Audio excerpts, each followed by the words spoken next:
वालेकुम वरहमतुल्लाहि वबरकातुहू my dear students. Today as you know हमने अब ये चैप्टर कंप्लीट किया। क्लास 7th की मैं बात कर रहा हूँ, जो साइंस का हमारा चैप्टर था। The chapter was chapter number 10 respiration in organisms.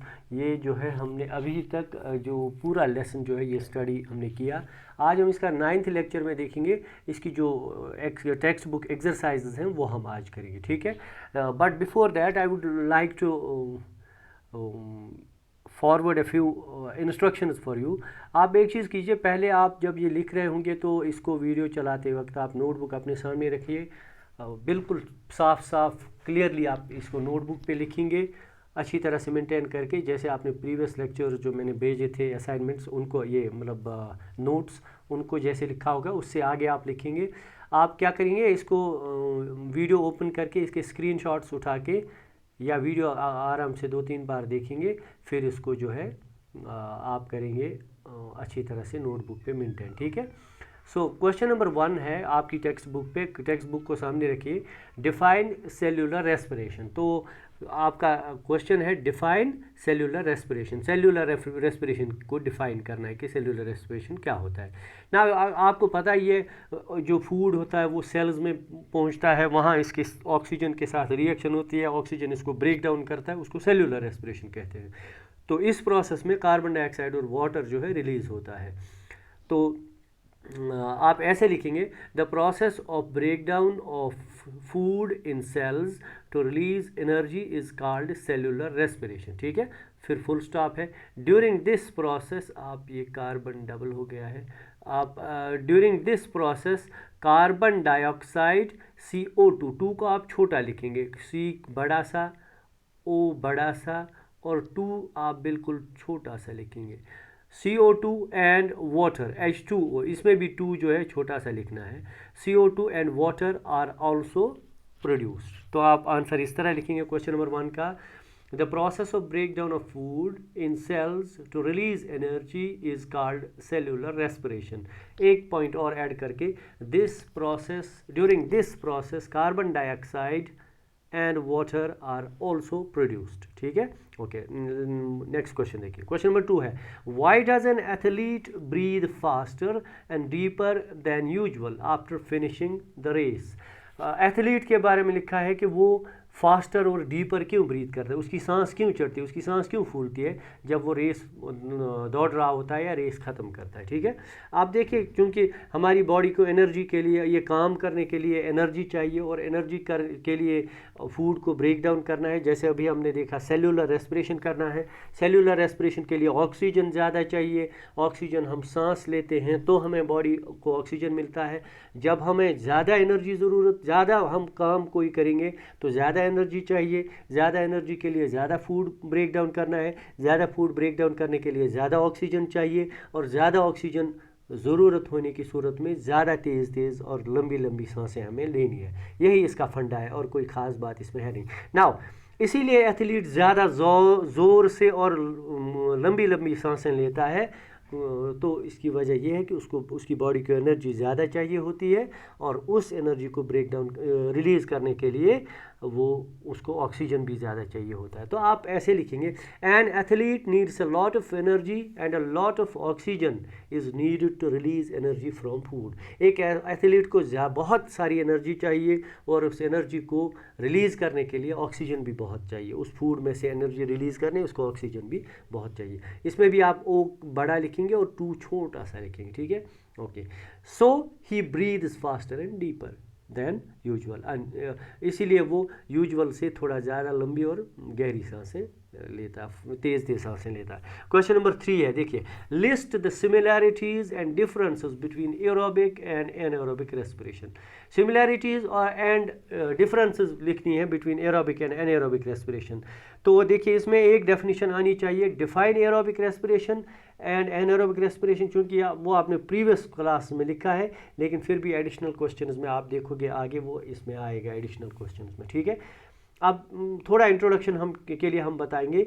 Aerobic respiration is that respiration which occurs in presence of air while as और oxygen, while as anaerobic respiration occurs in absence of oxygen. यहाँ भी आप definition लिख सकते हैं, तो हो सकता है शायद ये असाइनमेंट में ही आपको मिल जाए, ये क्वेश्चन छोड़ा जाएगा। तो आपको लिखनी है सिमिलैरिटीज़, यानी कौन सी चीज़ें हैं जो दोनों में कॉमन है, कौन सी चीज़ें हैं जो दोनों में डिफरेंट है। यानी ये एरोबिक रेस्पिरेशन में अलग तरह है और एनाएरोबिक में दूसरी तरह से है, वो आपको डिफरेंसेस और सिमिलैरिटीज़। पहले सिमिलैरिटीज़ लिखते हैं, ठीक है। देखिए, aerobic respiration and anaerobic respiration both occur in living things. Common चीज़ पहली ये है कि दोनों लिविंग थिंग्स में होती है, इनमें से ना कोई नॉन लिविंग थिंग में रेस्पिरेशन कभी नहीं होता है। नॉन लिविंग थिंग में एक और ऐसी ही रिएक्शन होती है, उसको कंबशन कहते हैं, लेकिन कंबशन अलग है, रेस्पिरेशन अलग है, ठीक है। दूसरी, during both food is broken down to release energy. दोनों में, एरोबिक में और एनाएरोबिक में, फूड ब्रेक डाउन होता है और उससे एनर्जी रिलीज होती है। So during both food is broken down to release energy. ये हो गया दूसरी सिमिलैरिटी। तीसरी, carbon dioxide is produced in both. दोनों में कार्बन डाइऑक्साइड प्रोड्यूस होता है, ठीक है।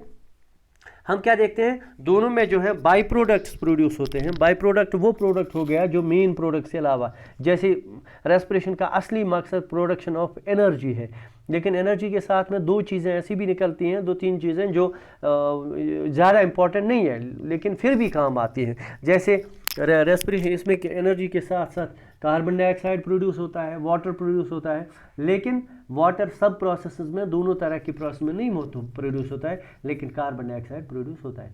तो लिहाजा हम ये लिखेंगे carbon dioxide is produced in both. ये होगी सिमिलैरिटीज। अब देखते हैं डिफरेंसेस।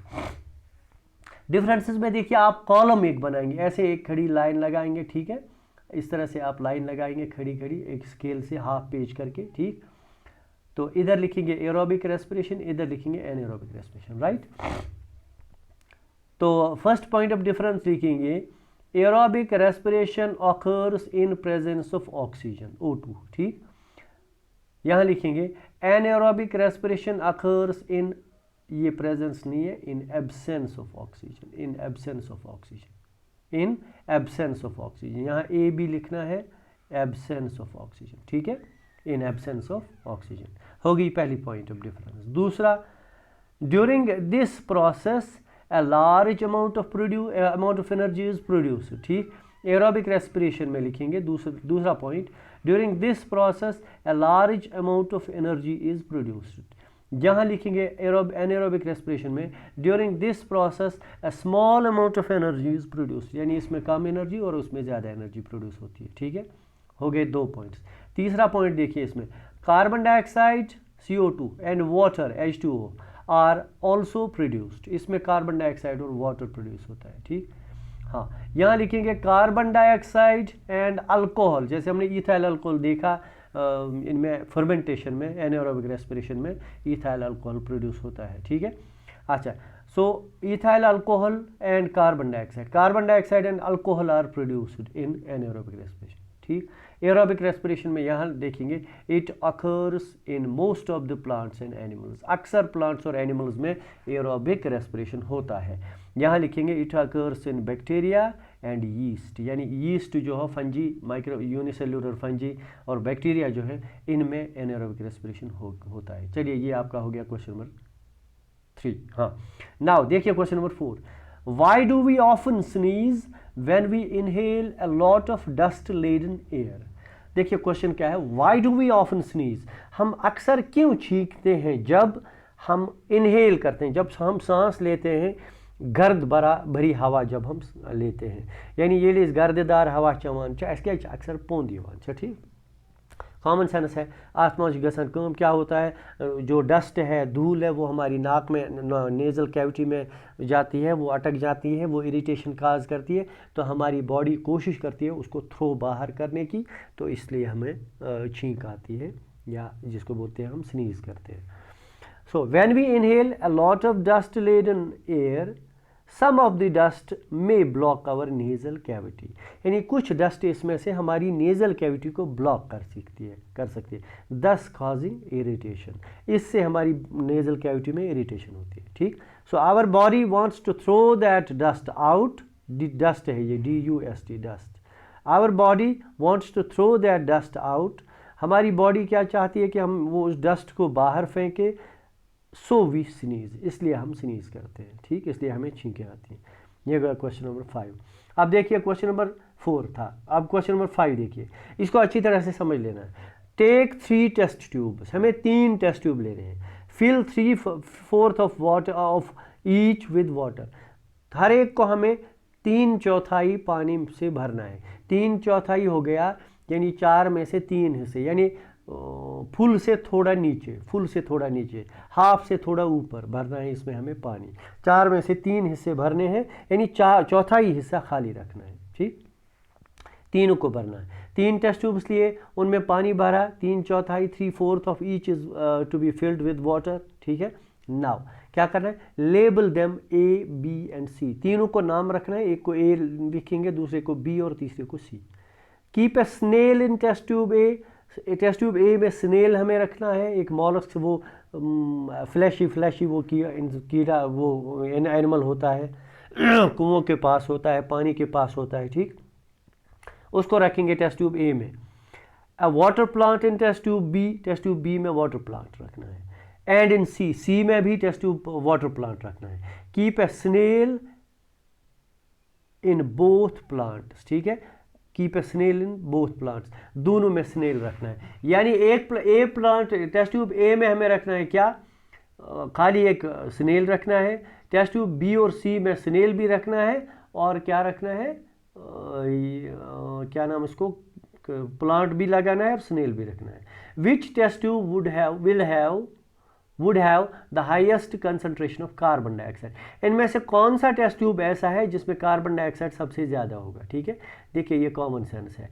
स्नेल ऑक्सीजन इनटेक करेगा, कार्बन डाइऑक्साइड छोड़ेगा, यानी स्नेल की वजह से उस कंडीशन में, उस टेस्ट ट्यूब में जिसमें भी स्नेल होगा, उसमें कार्बन डाइऑक्साइड ज़्यादा होगा, ऑक्सीजन कम होगा। हमें कार्बन डाइऑक्साइड की बात करनी, उसमें कार्बन डाइऑक्साइड ज़्यादा होगा, क्योंकि स्नेल कार्बन डाइऑक्साइड छोड़ता है। स्नेल एक एनिमल है, एनिमल्स क्या करते हैं, कार्बन डाइऑक्साइड इनटेक करते हैं और ऑक्सीजन छोड़ते हैं, ऑक्सीजन इनटेक करते हैं और कार्बन डाइऑक्साइड छोड़ते हैं। यानी जिस टेस्ट ट्यूब में स्नेल होगा उसमें कार्बन डाइऑक्साइड ज़्यादा होगा। मगर साथ में ये देखना है, जिस टेस्ट ट्यूब में साथ में प्लांट भी होगा, प्लांट कार्बन डाइऑक्साइड इनटेक करता है, ऑक्सीजन छोड़ता है। यानी जिस टेस्ट ट्यूब में खाली स्नेल होगा उसमें कार्बन डाइऑक्साइड ज़्यादा होगा, और जिसमें प्लांट होगा उसमें कार्बन डाइऑक्साइड थोड़ा कम होगा। देखिए आंसर क्या है इसका।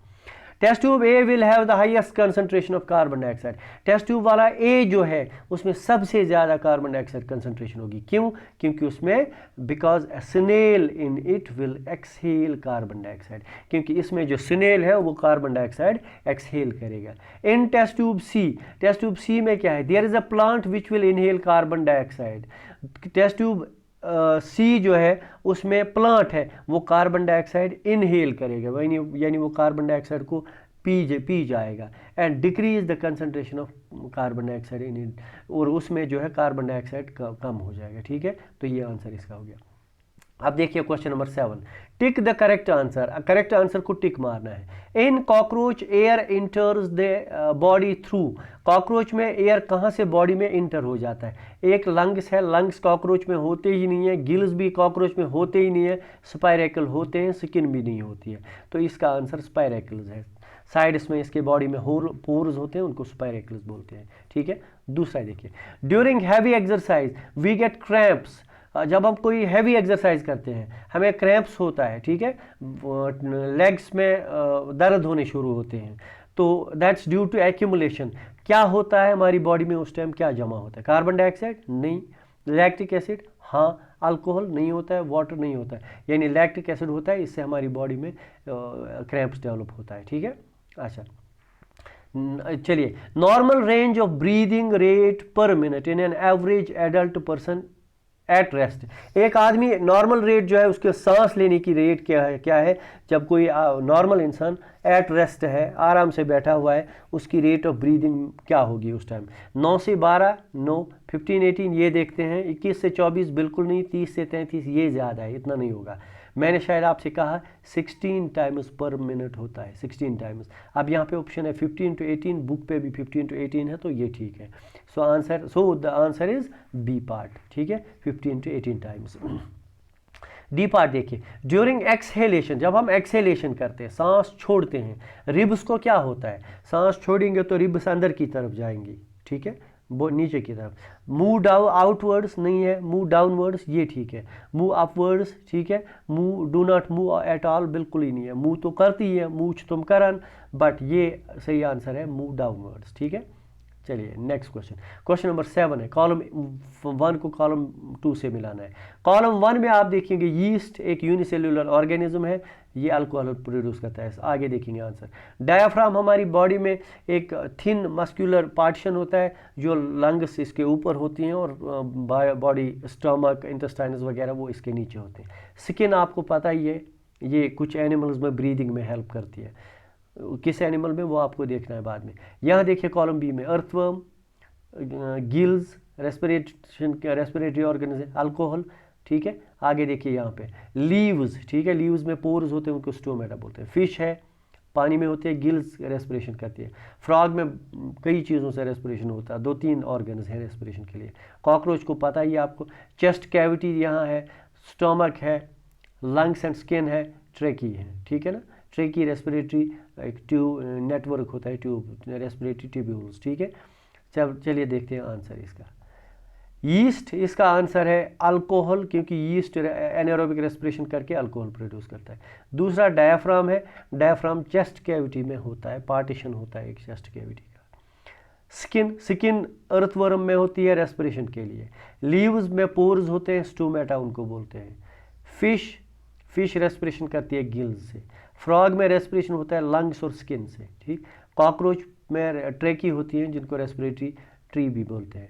Okay, that was all for today. इसके बाकी क्वेश्चंस हम नेक्स्ट लेक्चर में करेंगे, फिलहाल आप इसको अच्छी तरह से नोटबुक पे करके देखिए। चलिए, थैंक्स।